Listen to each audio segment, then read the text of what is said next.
Buyuk xalifalardan Harun ar-Rashid rahmatullohi alayhi o'zlarining davrlarida misli ko'rilmagan bir qasr qurdiradilar.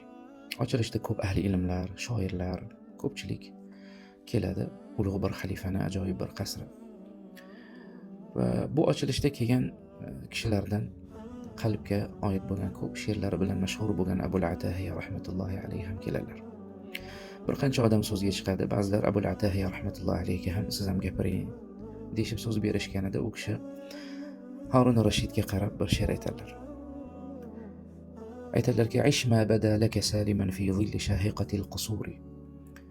Yus'a alayka bima ishtahayta lada ar-rawahi wa fil bukuri." Istaganingizcha omon va farovon yashang.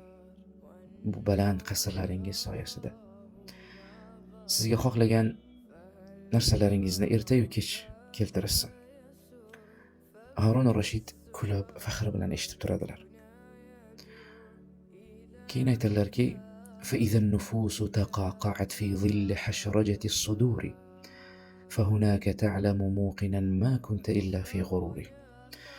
Ammo jonlar ko'kraklarida xirillab, o'lim nafasi yaqinlashgan paytda ana shu vaqtda bilasizki, ey xalifa, butun umr faqat g'aflat va aldov ichida bo'lganingizni dedilar. Dillaru Harun ar-Rashid eshitib yig'lab oladilar. Oldilaridagi ba'zi bir vazirlar koyishadi.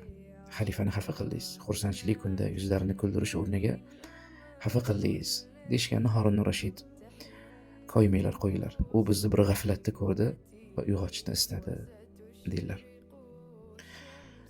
Qissadan hissa shuki, hammamiz Allohning huzuriga boradigan kunga tayyorgarlik ko'rishimiz kerak. Rasululloh sallallohu alayhi vasallamga bir kuni janoza keladi. Hammaligisi qabr oldiga borib o'tirishadi. Rasululloh sallallohu alayhi vasallam qo'llarida bir cho'pni ushlab yerga urib aytadilarki: "Limithli hadha al-yawm fa'iddu." Ana shu kun uchun tayyorgarlik ko'ringlar dedilar. Ana shu kun uchun tayyorgarlik ko'ringlar. Masjidlarda qancha janozalarni ko'ramiz. Har birimiz janozani guvoh bo'lganmiz va bizani ham janozamizga guvoh bo'lishadi. Agar qalb oxiratga bog'lansa, oxiratda uni qutqaradigan amallardan boshqa hech narsani ko'rmaydi. Agar qalbimiz oxiratga bog'lansa, ana shunda qalbimiz ham, amallarimiz ham, dunyo oxirat ishlarimiz ham barchasi isloh bo'ladi inshaalloh.